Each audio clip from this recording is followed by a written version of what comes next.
मालकानगिरी जिला कोरुकोंडा ब्लॉक अंतर्गत बायापड़ा घाटी में पुणी भूस्खलन 18टी गाँ सहित जोगाजोग विच्छिन्न। लगाण वर्षा जो मालकानगिरी जिले में पुणी स्थिति सांघातिक होईछि। नाकामामुड़ी पंचायत अंतर्गत बायापड़ा घाटी में बड़ धरणर भूस्खलन होगा जो बाह्य जगत विच्छिन्न होती 18टी गाँवर बासिंदा। घाटीर तुम्बापदर निकट में भूस्खलन होता बेले यातायात एक अस्थायी काठपोल निर्माण कर विपदसंकुल अवस्था यातायात करुछन्ति अंचल बासिंदा। भारी वर्षा जारी रही मरामती कार्य आरंभ हो पारना बोली विभाग कही।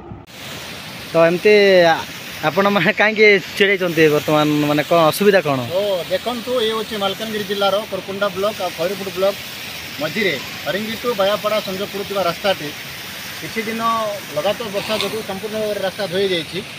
संपूर्ण भाव में रास्तार खराब होती देखते आपने विजुआल देखुए। देखो नाल कौ प्रकार अवस्था अच्छी काठ पोलटे कराई विपद संकुल अटे लोक जीवन को बाजी लगे लोक यातायात करा भी आम्बुलांस जापर बाइक भी जापर केवल लोक काढ़ापी तैयार कराई